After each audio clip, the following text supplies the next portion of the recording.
A paz do Senhor para você, professor discipulando. Estamos aqui para mais uma gravação do nosso EBD em Síntese Podcast, uma realização do DENEC, Departamento de Ensino e Educação Cristã da Assembleia de Deus, igreja esta presidida pelo pastor Martim Alves da Silva.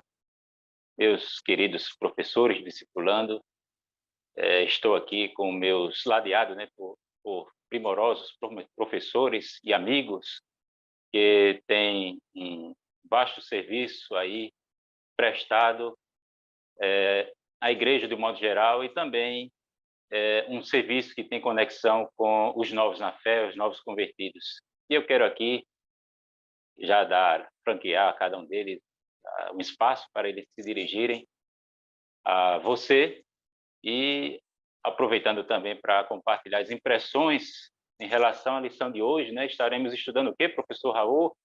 A paz do Senhor. Paz do Senhor, irmão Eli, paz do Senhor, irmão Douglas Nilson.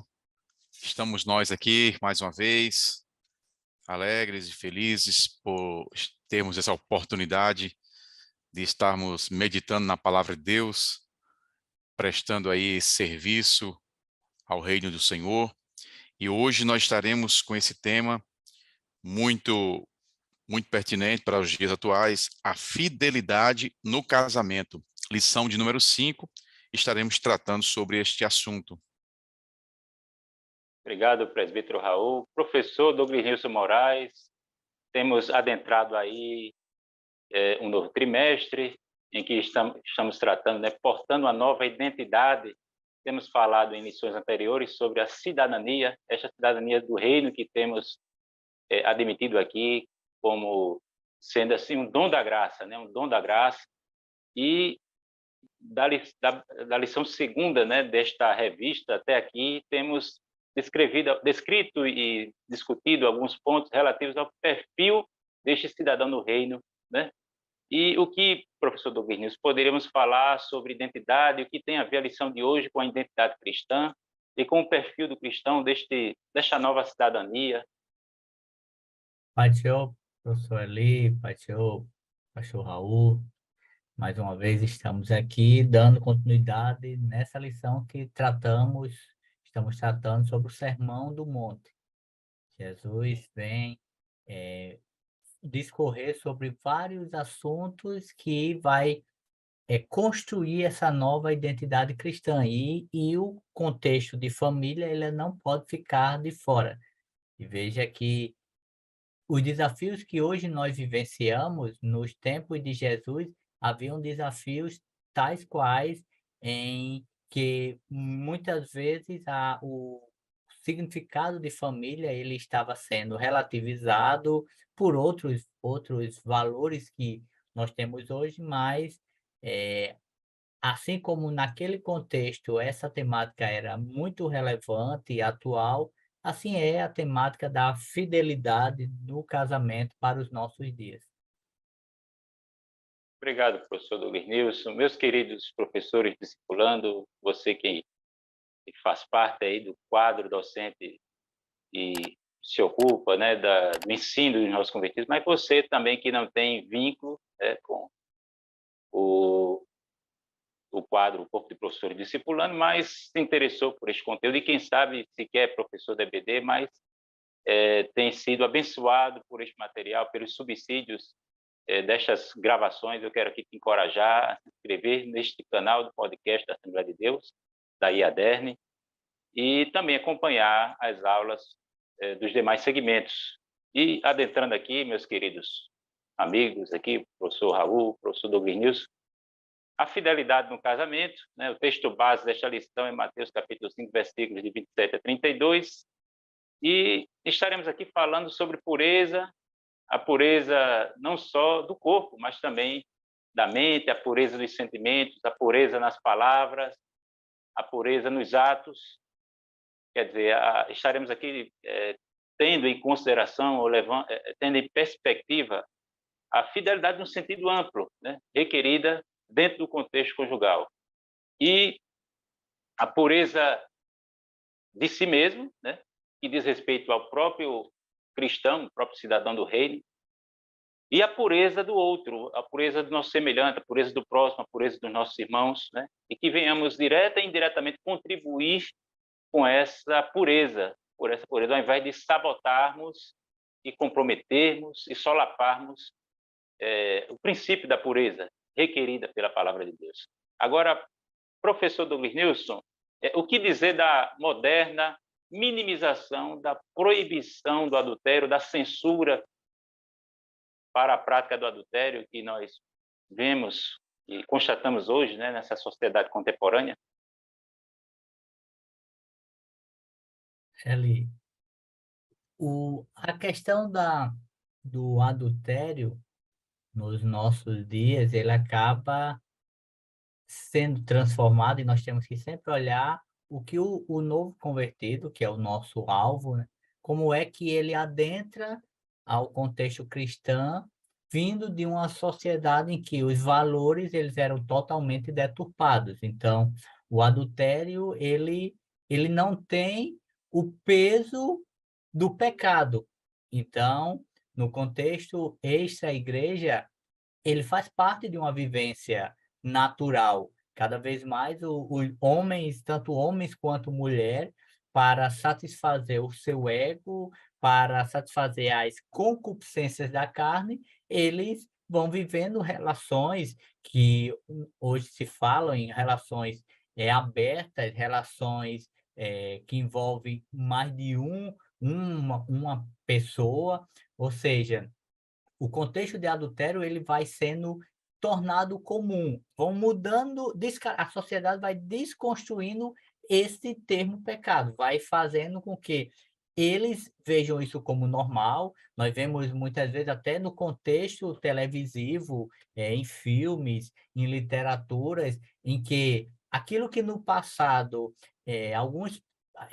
algumas práticas elas eram vistas como um ponto fora da curva, no contexto de hoje, eles querem passar, a sociedade quer passar que essas pessoas são felizes desse jeito e às vezes mais felizes do que aquele homem, aquela mulher que vive a fidelidade matrimonial. Então, o novo convertido, ele sai de um contexto dessa forma e adentra aqui, muitas vezes, e vivenciando essas práticas pecaminosas lá, e nós precisamos entender que, no contexto cristão, baseado na palavra de Deus, isso é até bem mais profundo. Não é só você ser fiel ao seu cônjuge, é você ser fiel em todo um contexto, porque a sua fidelidade ela começa em Cristo. Então, se você é fiel a Deus, você vai buscar desenvolver a fidelidade no contexto matrimonial. Então, adultério é adultério para nós, infidelidade é infidelidade, não tem outra palavra. E Deus, Jesus, no Sermão da Montanha, ele deixa isso muito claro.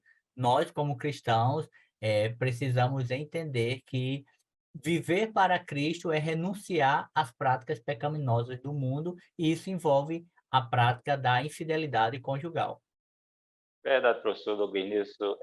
O Walter Verkaiser, né, num texto, num livro, numa obra sobre ética, ele vai considerar a infidelidade como uma deslealdade, né? A infidelidade, a traição conjugal como a mais básica das traições, né? Colocando até como mais fundamental, até, digamos, quando ele se compara à traição à pátria, por exemplo. Professor Raul, é possível nós conciliarmos amor com egoísmo, né? Deus, ele, digamos, quer, esse discurso hoje, né, politicamente correto, Deus quer a minha felicidade. O que dizer dessa frase, presbítero Raul? Bom, irmão Eli, a frase está correta. Deus quer a minha felicidade, isso é verdade, isso é um fato. Agora, uma coisa é uma coisa, outra coisa é outra coisa. Como é que o homem quer satisfazer, quer buscar essa felicidade, né? Aí é onde entra, onde se está o X da questão. Nós estamos falando, na lição de hoje, sobre o assunto, né, o tema. O assunto é casamento, né? E dentro desse assunto, nós temos dois temas que estão intimamente relacionados, esses dois temas. Quais sejam? A fidelidade dentro deste casamento, entre o homem e a mulher, mulher e homem, e a indissolubilidade deste relacionamento, né, profundo. Então, a felicidade, ela tem que estar dentro desses dois temas, ou seja, fidelidade, e indissolubilidade. Fora dessas duas temáticas, ou seja, se for infiel, não vai ter felicidade. Se houver a dissolubilidade, ou seja, o rompimento do casamento, também não haverá felicidade. Porque a união entre um homem e uma mulher, de forma íntima, nós estamos falando aqui de forma íntima, e os irmãos entendem o que significa isso, a relação conjugal, a relação conjugal, ela apresenta inúmeras consequências, inúmeras. Aqui não dá para se elencar a quantidade de consequências que existe neste ajuntamento entre um homem e uma mulher para se relacionar de forma íntima. Então, se uma pessoa não tiver se relacionando, um homem com a mulher com o homem, não estiverem se relacionando dentro dos princípios estabelecidos por Deus, este homem e esta mulher não serão felizes. Eles terão ali uma aventura, eles terão ali uma situação que pode gerar até um prazer, mas no final vai ser morte, na certa. No final vai ter um vazio, vai ter um arrependimento, vai ter uma mágoa, vai ter um ressentimento, enfim, vai ser uma desgraça. Porque Deus, ele é sábio e ele estabeleceu tudo que ele estabeleceu para proporcionar felicidade ao homem. E fora desse padrão divino, não existe felicidade para o homem. Obrigado, presbítero Raul. Eli, Pois só não. um comentário dentro dessa pergunta, quando você pontua, né? É possível conciliar amor com egoísmo? Veja que há um grande perigo no contexto de sociedade que nós vivemos por não compreendermos o real significado do amor, das relações, e isso culminando na família, né? Muitas vezes as pessoas contraem matrimônio pensando naquele caso do príncipe, do super-herói que diz, ó, eu vou casar para fazer você feliz e coisas dessa natureza, quando na verdade o casamento é um compromisso que ambos assumem para glorificarem juntos a Deus, porque nós fomos criados com um propósito maior de viver para a glória de Deus, ser um tributo a Deus.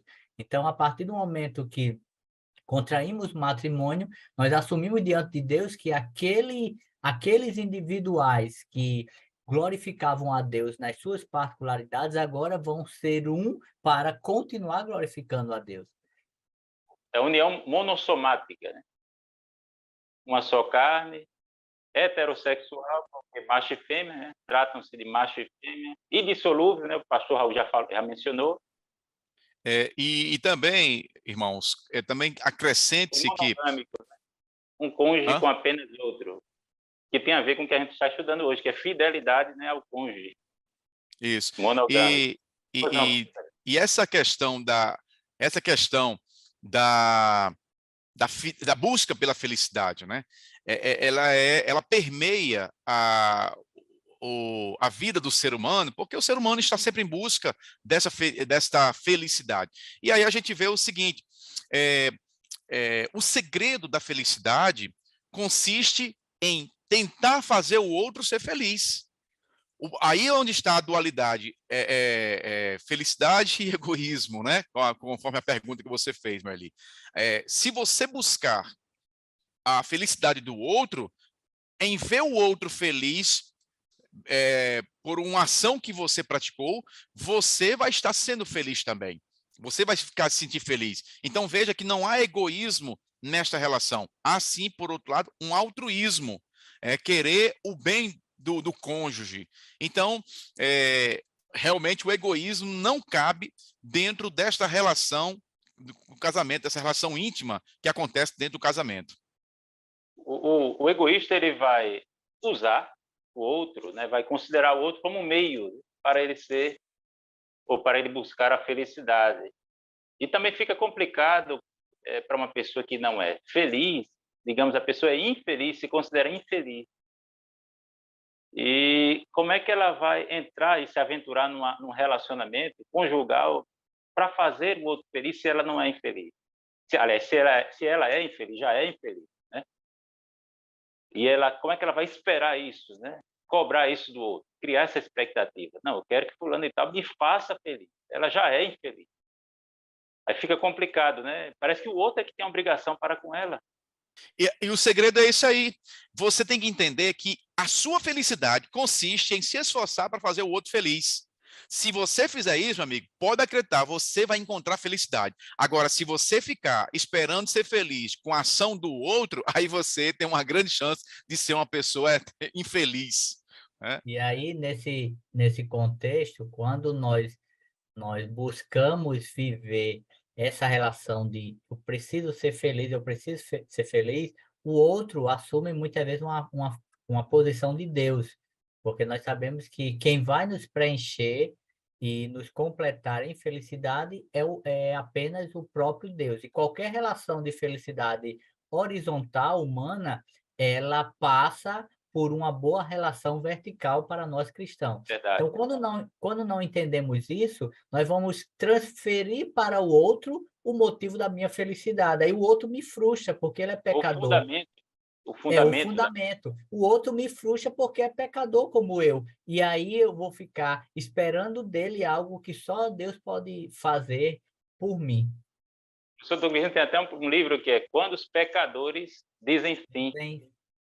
Que é um livro muito Isso é o casamento. utilizado, é São muito dois utilizado pecadores fazendo um voto diante de Deus de fidelidade e tal. de Perante fidelidade. outros pecadores, né? Outros pecadores e tal. Meus queridos, eu só reaproveitando aqui... E só mais uma colocação, Meli. É um tema muito vasto, muito amplo, né? Mas eu quero que pontuar com os irmãos que a felicidade, como a gente está colocando aqui, que consiste em você fazer o cônjuge feliz. Ora, se eu penso assim com minha esposa e ela pensa assim comigo, vai ser mais ou menos como aquela expressão, quem é o menor, né? Um luta para ser o menor de todos. Então, se eu estou lutando para ela ser feliz e ela está lutando para eu ser feliz, e esta minha luta em fazê-la feliz vai me tornar feliz, ora, isso contribui decisivamente para a fidelidade dentro do casamento, né? E, consequentemente, para a indissolubilidade deste relacionamento. Então, veja que, às vezes, as pessoas se separam porque não encontram felicidade. Ah, o outro não está me fazendo feliz. Mas é você que tem que fazer o outro feliz. Você já se perguntou se você fez o outro feliz? Né? Só conectando com o que o professor Douglas Nilson mencionou sobre a finalidade da existência. Nós existimos para um relacionamento com Deus, né? Agora, é claro, né, a consequência desse relacionamento é o gozo, né?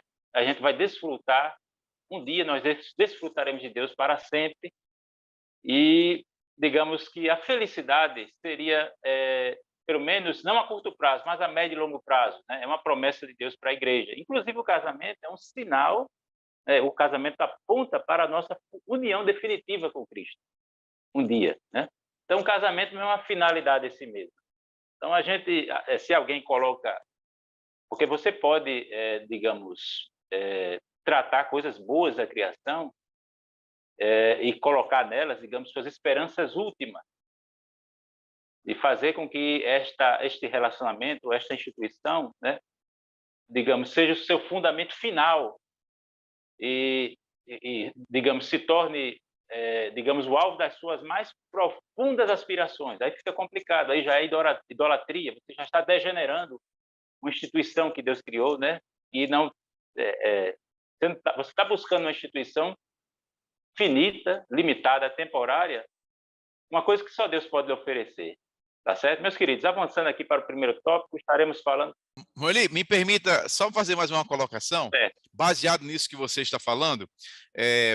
A coisa mais importante na vida de um ser humano é o relacionamento com Deus.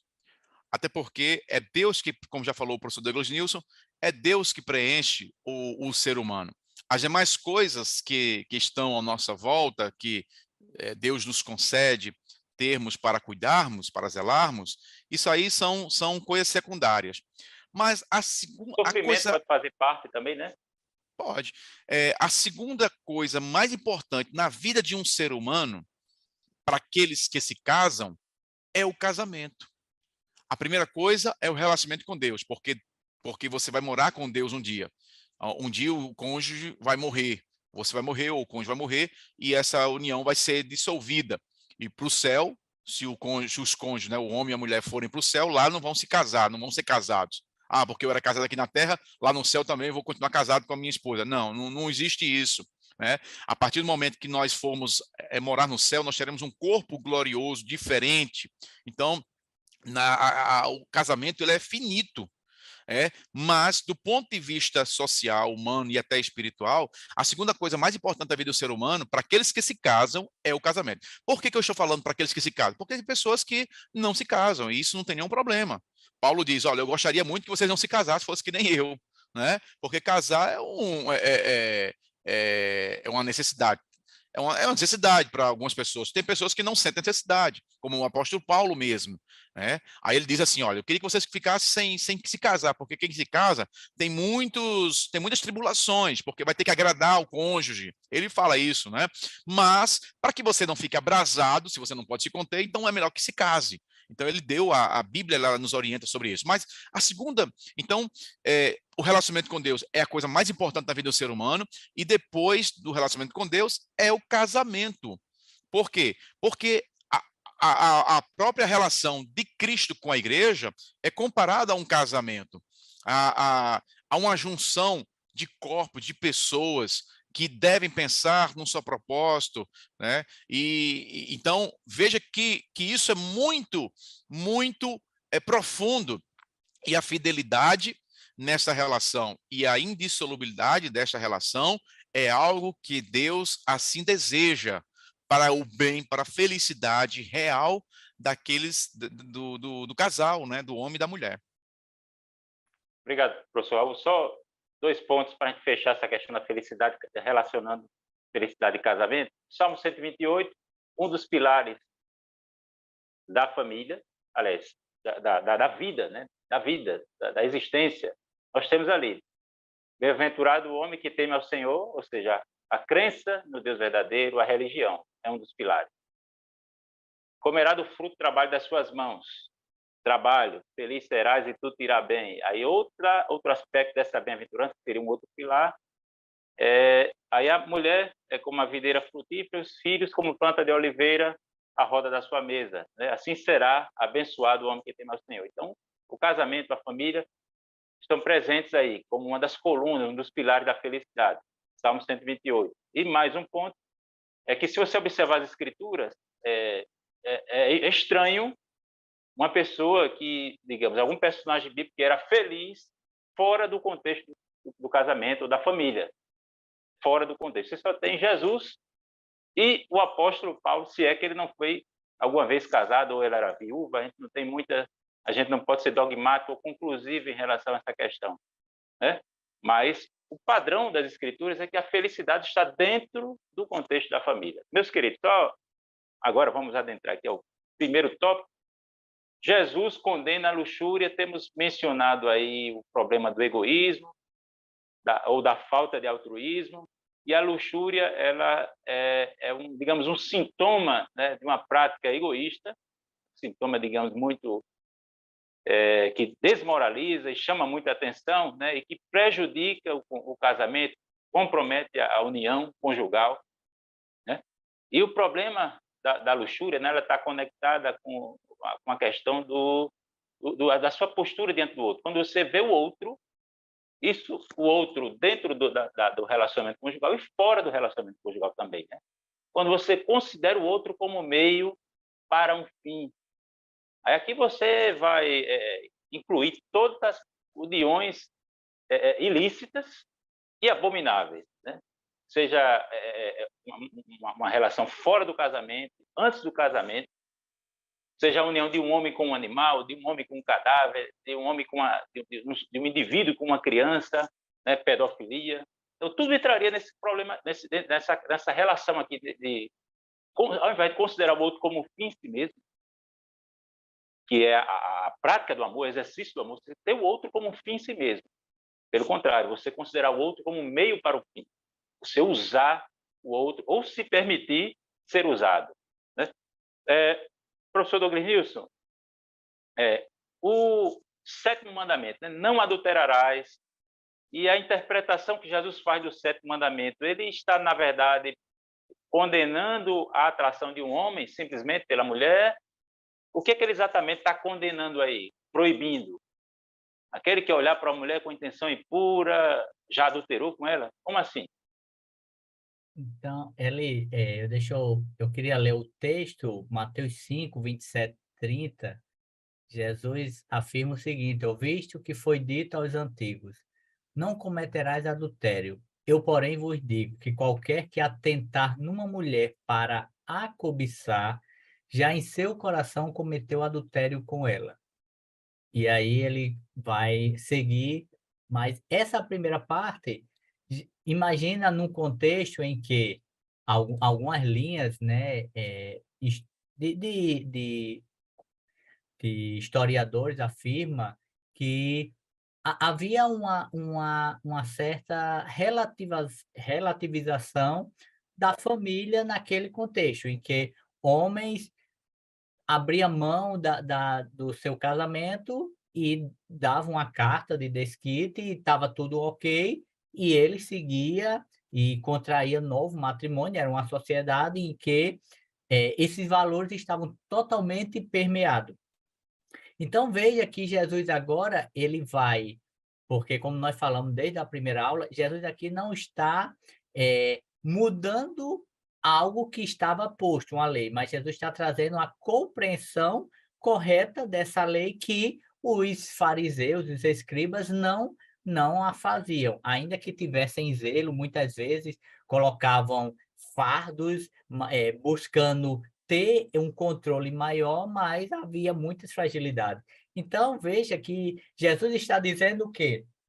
Que o adultério, como qualquer pecado, ele começa no coração.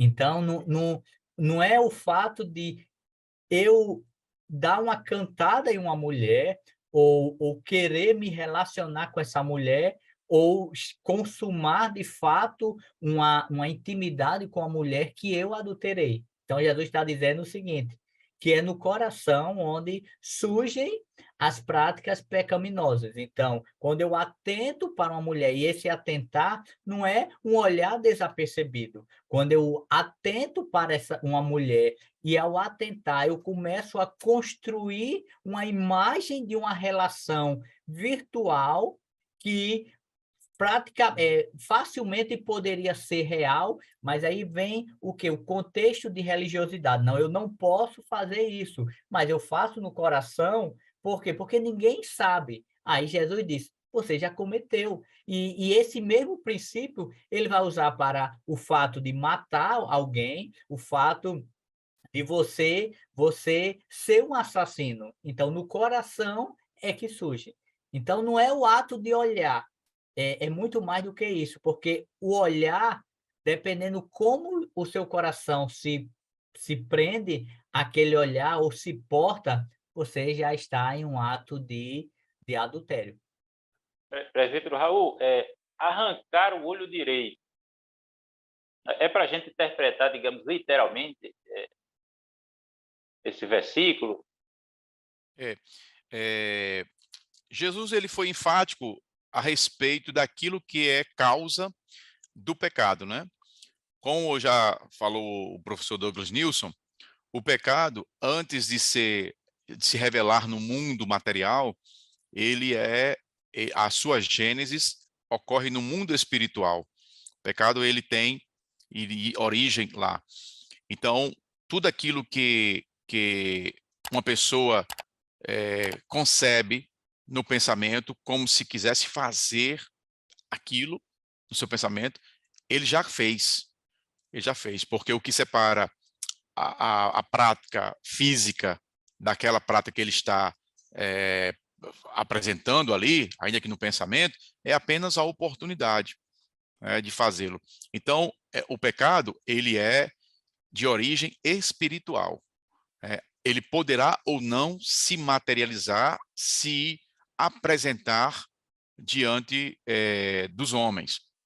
Tem E consequências, todo mesmo no pecado, coração. todo pecado tem consequência, né? Porque o pecado, ele afasta o homem de Deus.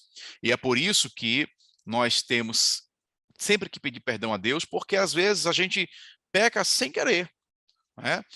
Não estamos falando aqui de ser tentado, porque ser tentado não é pecado. Até a própria lição aqui, ele traz muito bem isso. O próprio Jesus foi tentado em tudo. O diabo tentou Jesus por 40 dias no deserto e tentou em outros momentos. Não, até Jesus teria pecado, né? Sido considerado um Exatamente. pecador.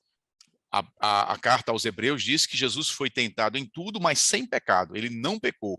Então, ser tentado é uma coisa, não é pecado. Porque isso aí é próprio do mundo, da própria natureza carnal mesmo, nossa humana. O diabo, que é o fomentador do pecado, né, que ele é o tentador. Então, ser tentado não é pecado. Mas a concepção, ainda que no âmbito apenas espiritual, aí sim é pecado, e pecado tem consequência. Por isso que Deus, né, e Jesus, porque Jesus é Deus, ele trata o pecado com muita severidade, porque não se pode brincar com aquilo que pode matar. Aquilo que pode matar, olha, o diabo não pode matar um crente. O diabo é poderoso. O diabo só não é poderoso em relação a Deus. Porque Deus, em relação ao diabo, o diabo não é nada. Mas o diabo tem poder. Tem poder. Agora, ele não tem poder de colocar uma pessoa no inferno. O diabo não tem. O que coloca o homem no inferno? O pecado. O pecado coloca o homem no inferno. Por isso que Jesus, que Deus, trata com severidade. Por isso que Jesus morreu. Porque Jesus veio para cumprir, para pagar um preço que era impagável a qualquer ser humano, que é o preço do pecado. Então, Jesus, o próprio Deus veio para se oferecer no lugar do devedor, do pecador.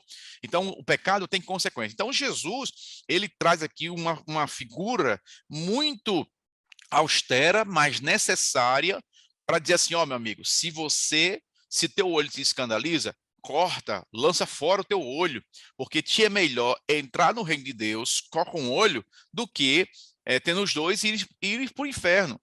Se tua mão te escandaliza, corta tua mão, joga fora. Porque é melhor você entrar sem uma mão no reino dos céus do que você ter duas mãos e ir para o inferno.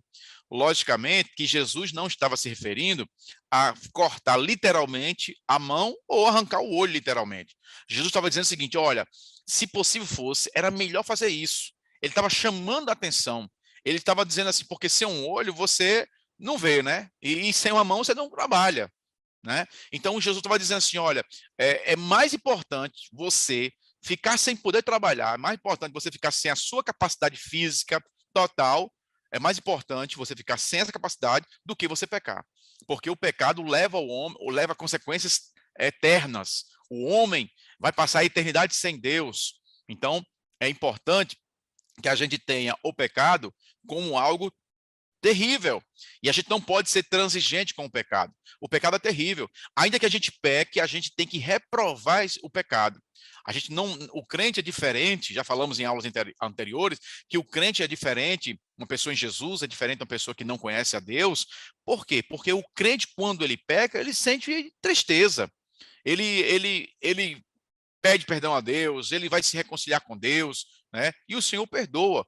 Agora, uma pessoa que não é crente, que não tem Jesus, que não tem o Espírito Santo na vida, ela peca e acha até vantajoso aquilo, conta aquilo como se fosse um ato de heroísmo que fez, e mesmo sabendo que Deus reprova, mesmo sabendo que é pecado, né? Então é muito diferente o crente.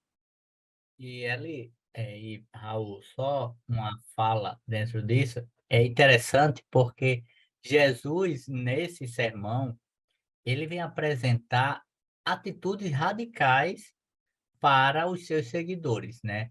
Ele quando ele diz... E são atitudes totalmente contrárias ao que as pessoas faziam. Imagina quem tem o hábito, falamos em outro momento, eu tenho o hábito de orar em público, e isso para aquela sociedade era o exemplo de alguém religioso, alguém puro, alguém santo. Aí agora Jesus chega e diz, vá para o seu quarto, ou seja, não é para você ser visto, é para o Pai lhe ver.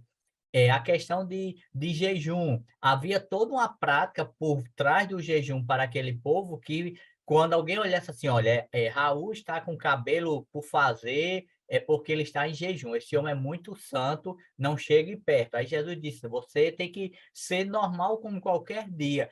Atitudes radicais. E no caso de arrancar uma mão, arrancar um olho, é uma atitude igualmente radical. Primeiro, que ninguém quer arrancar qualquer que seja um membro seu. Segundo, imagina como essa autoconfissão que ninguém quer. Aí já pensou, eu chego num outro dia, estou sem minha mão. Todo mundo ia dizer, olha, esse homem estava cobiçando a mulher de alguém, porque o mestre falou que quem estivesse cobiçando ia arrancar a mão. Então, isso gerava uma vergonha, um constrangimento público. E um último ponto é que alguns judeus acreditavam que na vida eterna, se você morresse com alguma falta de algum órgão, alguma mutilação, até mesmo os mártires, eles teriam um corpo ressurreto, mas com a ausência desses elementos. Então, havia toda uma crença que gerava qualquer temor naquelas pessoas. Mas o que Jesus está dizendo, como o pastor Raul falou, é algo assim muito radical. Reflita, você quer seguir a Cristo? Quero. Então, você tem que tomar atitudes radicais. E isso envolve arrancar parte de você como forma de render-se ao Senhor. Obrigado, professor Douglas News. Meus queridos, ainda temos o segundo e terceiro tópico. Eu gostaria de prosseguir aqui, tá? Aí vamos só trabalhar um pouco aqui a objetividade em algumas perguntas e respostas. Por exemplo, aqui em segundo tópico, a intenção do coração transparecerá nos membros do corpo. Temos comentado aqui sobre que o pecado nasce no coração, as motivações, as intenções, né? E que o que temos falado até este momento ressalta a necessidade de vigilância, a necessidade de se resistir a tentações e também não ser fonte ou causa de tentação para terceiros ou para o meu próximo, né? Para o meu semelhante. E que, digamos, todos os sentidos, seja o olho, não apenas o olho, mas todos os demais sentidos, eles podem ser alvo, ou podem absorver, ou veicular formas de impureza, ou serem fontes de contaminação, ou focos de tentação para mim e para o meu próximo. Então, que eu adote a devida vigilância, né, a fim de que eu não caia e que também não seja tropeço para o outro. E que eu não venha, de forma direta ou indireta, estimular todo tipo de impureza. Existem diversas impurezas nas suas mais diversas gradações, né? Mas que isso não venha de nós, que não parta de nós, que não venhamos a encorajar, tá certo? E, pelo contrário, venhamos a fortalecer a instituição do casamento e que combater tudo aquilo que venha a proibir o casamento, ressignificar o casamento ou corromper, degradar o casamento, os princípios do casamento. Meus queridos, professor Raul, como lidar com o problema da cobiça externa e internamente? Eu acho que isso já foi ventilado aqui, né, nos comentários mais recentes. O que poderíamos ainda comentar, digamos, sobre a pureza sexual para o solteiro e para o casado? Professor Raul. É uma exigência de Deus, não é, irmãos? Porque, como eu já falei, tudo que Deus estabeleceu para o ser humano é para a felicidade do ser humano. Se não houver a observância daquilo que o Senhor estabeleceu, fatalmente a pessoa será infeliz. Será infeliz, terá muitos prejuízos aqui em vida e, por fim, a morte eterna, se não se arrepender, né? se não se tiver encontro com Cristo. Essa questão do pecado, né? da pureza, Deus exige, né? A palavra de Deus exige a pureza sexual, seja do solteiro, seja do casado, porque todos, se não observar isso, peca, né? E Deus não quer que a pessoa peque. Por quê? Olha o que diz aqui a palavra de Deus, Romanos, capítulo 3, versículo 3. Porque todos pecaram e destituídos estão da glória de Deus. E Romanos 6, 23 também diz assim, porque o salário do pecado é a morte.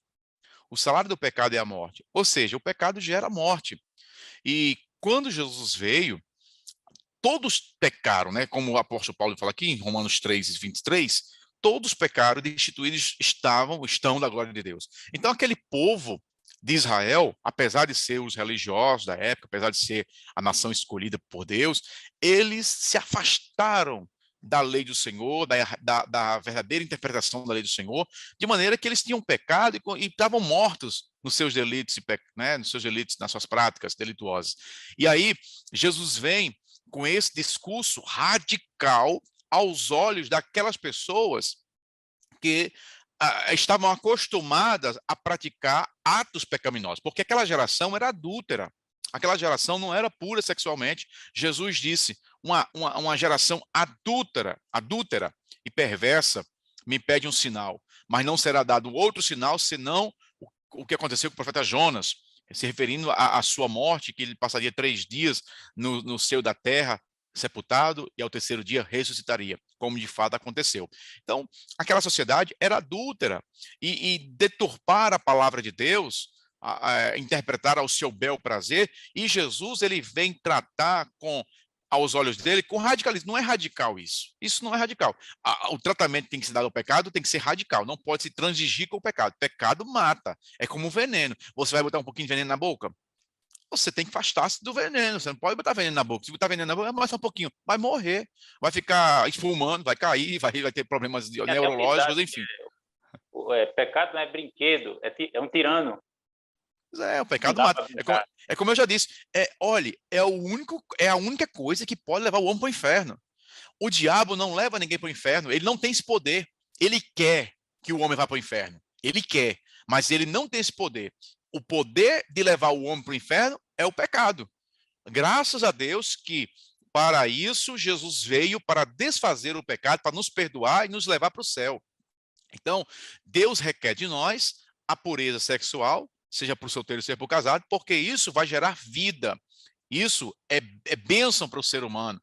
Já falei aqui que há inúmeras implicações quando um homem ou mulher se ajuntam de forma íntima e não são casados. Não é dentro do relacionamento, porque o ajuntamento íntimo, ele é lícito dentro do casamento. Fora do casamento, é ilícito. Ele é pecaminoso.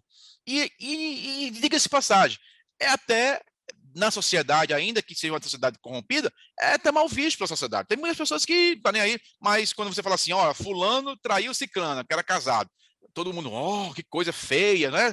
Todo mundo sabe que isso é errado.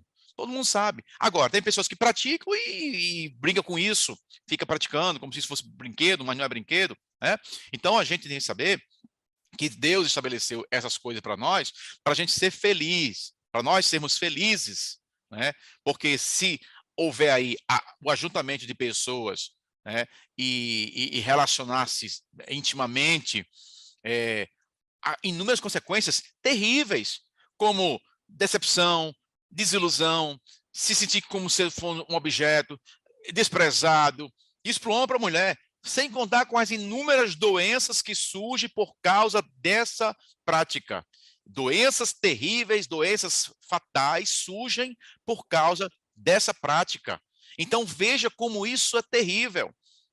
E isso não diz respeito somente àquelas 2 pessoas que estão se relacionando ali de forma ilícita, diz respeito a toda a sociedade, porque uma vez que aquela pessoa gera uma doença e ela vai se relacionar com outras, vai transmitir a doença, e fica toda a sociedade daqui a pouco doente, como existe aí países, lamentavelmente, com um índice altíssimo de pessoas contaminadas, né, por doenças transmitidas pelo ajuntamento íntimo de pessoas, né, que não são casadas. Professor Douglas Nilson, avançando aqui para o terceiro tópico, a indissolubilidade do casamento. Temos falado sobre cônjuges pecadores, né, que devem se sujeitar diante de Deus e se sujeitarem um ao outro, né, na prática dessas funções que Deus estabeleceu dentro desse plano de Deus para a família. É claro que isso também evoca aí uma dependência do Espírito Santo, porque se a gente não usar de abnegação, né, se a gente não buscar essa dependência em relação da graça de Deus, né, constantemente, a ação do Espírito Santo, fica difícil a manutenção do casamento, a preservação da fidelidade dentro do casamento e também a prática do amor, o desafio de amar, de perdoar. O que nós poderíamos falar dentro desse terceiro tópico? Eli, o terceiro tópico ele vai focar primariamente na questão da indissolubilidade do casamento. E aí, mais uma vez, o nosso público, os novos convertidos, eles podem estar chegando e trazendo uma carga de valores deturpados que leva muitas vezes a ter interpretação equivocada do conceito bíblico. Às vezes, até mesmo no contexto cristão, muitas pessoas, por não entender aquilo que falamos anteriormente, se eu não estou feliz nessa relação, melhor que eu me separe, melhor que eu deixe, melhor que eu vá viver minha vida, glorificar a Deus sozinho. Só que não é esse o propósito. Muitas vezes a pessoa, por não entender o propósito, a responsabilidade, a aliança firmada em um casamento, as pessoas acham que porque a sociedade muitas vezes prega isso, querem isso, acha que é aquela questão. Se não deu certo, a vida segue, cada um vai para o seu lado. Desistir da E família, não lutar não lutar. Então, pela veja, família. quando Jesus ele vem tocar nesse assunto, ele toca mais de uma vez sobre esse tema, ele enfrenta pessoas que tinham um conceito machista em que o homem não está mais, de acordo com algumas escolas rabínicas, né? O homem não está mais gostando da mulher. Acabou o sentimento, eu não sinto mais nada por ela. Eu dou uma carta de divórcio e vou seguir minha vida.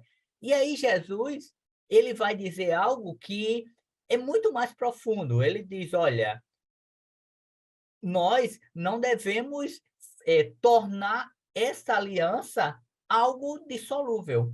E ainda mais, mesmo diante de situações, até mesmo de infidelidade, o ponto de partida de Jesus é o perdão. Por quê? Porque nós precisamos entender que em toda e qualquer relação que existe, toda e qualquer ação, vai envolver pecados, mas nós fomos perdoados por Cristo. Então, o ponto central da relação matrimonial também é o perdão. Agora, muitas vezes não há esse perdão, ou uma das partes, ou ambas as partes, não querem continuar caminhando. É o que Jesus diz quando alguém chega para ele e diz: mas Moisés não mandou dar carta de divórcio? Ele diz assim: pela dureza do coração. Então, é a dureza do coração que leva o homem a abdicar da sua família, leva a mulher a buscar um outro contexto familiar por achar que não está sendo feliz nesse contexto. Por quê? Porque entendeu equivocadamente que aliança é essa. Mas a nossa declaração de fé é muito taxativa nisso, porque está baseado na palavra, não mudou, porque a palavra ela é absoluta, ela não muda, não varia com o tempo. Nós continuamos crendo, ensinando e defendendo a indissolubilidade do casamento, que a questão da infidelidade ela pode trazer muitos dissabores, mas é nessa hora que entra também o aconselhamento pastoral, muitas vezes, para ajudar esse casal com algumas marcas, algumas feridas, mas buscando a restauração, porque esse é o propósito do Senhor, a restauração. Então, o novo convertido, nós, professores, precisamos passar isso como uma verdade para eles. Porque eles podem vir e venha com a imagem que, assim, a sua vida pregressa ficou para trás, inclusive a sua família, a sua esposa. Não, agora é uma nova vida, uma nova construção. Não, pelo contrário, agora você precisa reorganizar essas construções que vieram com você. E isso envolve o discipulado, o aconselhamento bíblico, a vida com Cristo para tratar de dentro para fora e você poder refletir essa nova identidade em Cristo. Obrigado, professor Douglas Nilson. Presbítero Raul, como é que poderíamos fazer o fecho dessa lição, nas suas considerações finais, por gentileza? Bom, casamento é uma bênção. Nós estamos falando aqui sobre esse assunto e para ele continuar, para a sua existência se perpetuar até a morte, como é desde a sua concepção, é necessário que haja a fidelidade, né? Porque a infidelidade ela poderá gerar o rompimento do casamento, como Jesus disse aqui, né?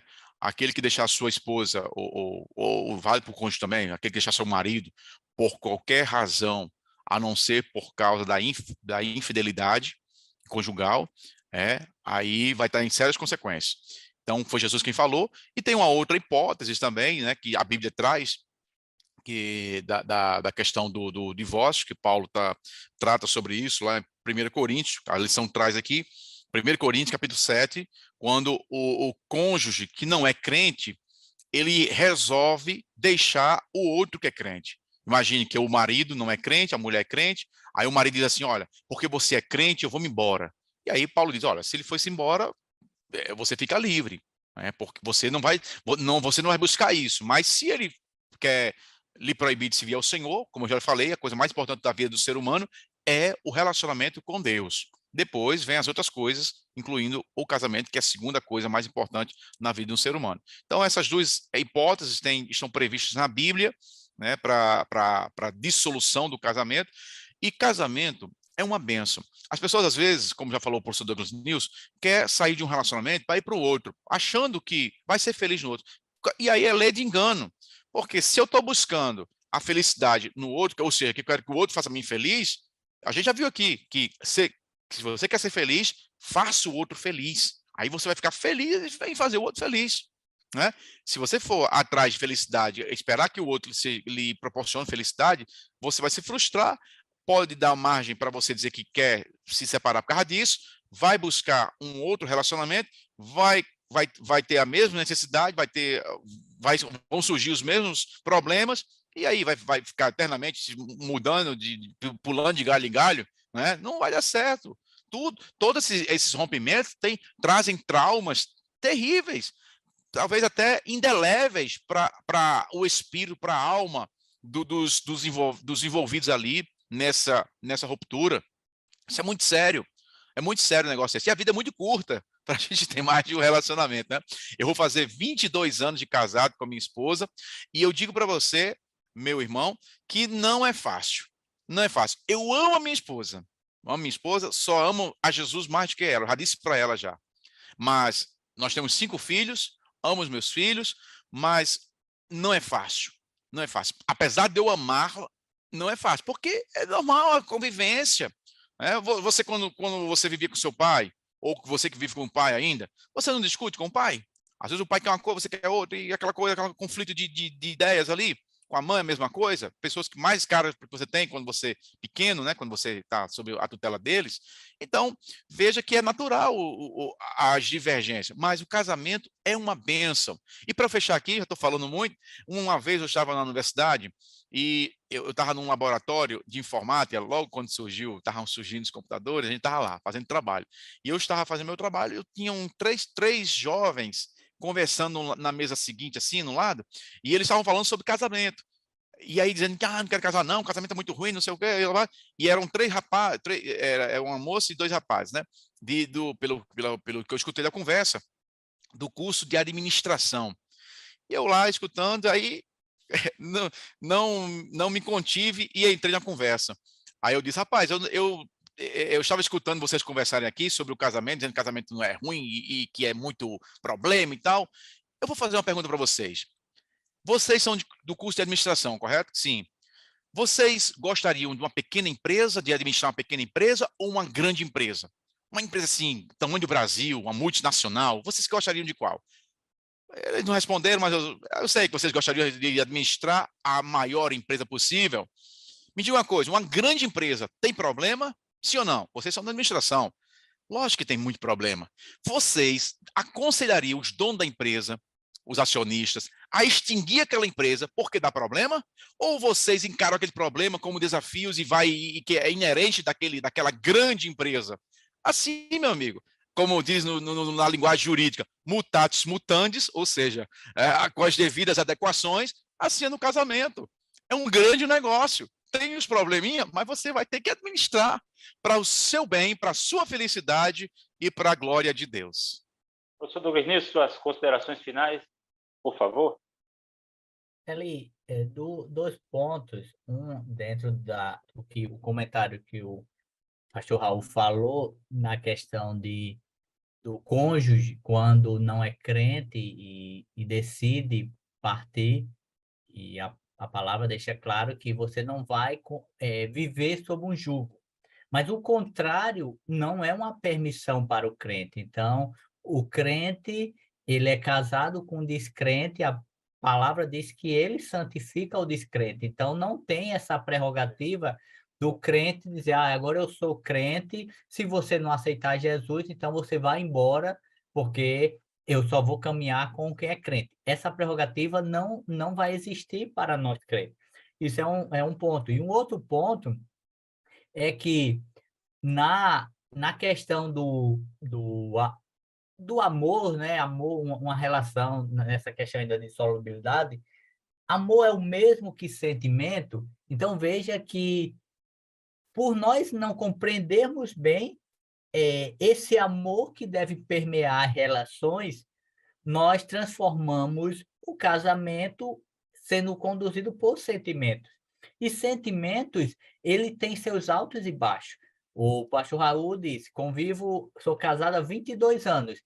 Se for olhar a escala de sentimentos, teve dia que o sentimento estava lá em cima, outro estava lá embaixo, e vice-versa. Mas o que mantém uma constância é o amor, porque esse amor ele é advindo do Pai. Então, é um amor que ele não vai sofrer essas variações que os sentimentos sofrem. Então, qualquer relação, o novo convertido precisa entender, qualquer relação que ele é conduzido por sentimentos, ela pode ter fracassos, porque o sentimento, eles são instáveis. Mas nós precisamos entender que quando eu compreendo que a aliança, o casamento, é uma relação que é fundamentada no amor, e amar é uma decisão, tal como Jesus diz, que eu devo amar o meu inimigo, então amar é uma decisão, então a nossa caminhada matrimonial, ela vai ser conduzida, guiada pelo Senhor, mas buscando a eternidade. Então é isso, esperamos que o professor, juntamente com os alunos, possam desfrutar bem dessa aula, que é por demais importante para os nossos alunos, novos convertidos, para que assim eles possam compreender essa etapa. Alguns já aceitam a Cristo com seus relacionamentos, já casado, outros ainda solteiro, e precisar compreender essas particularidades e essas verdades que são absolutas biblicamente. Obrigado, irmão Eli, irmão Raul. Obrigado, meus amigos, presbítero Raul, meu caro professor Douglas Nilson. Chegamos aqui ao final de mais uma gravação. Quero aqui dizer para você que é professor discipulando e luto por sua família, que defende o casamento. A Deus nossa gratidão, e à liderança do ENEC, nosso pastor Reinaldo, e ao nosso pastor Martim, nosso pastor presidente, nossa gratidão também pela confiança, por estarmos aqui conduzindo este projeto que tanto tem abençoado e alcançado alunos, né? A família da Escola Dominical. A paz do Senhor a todos, e até A próxima. a próxima aula.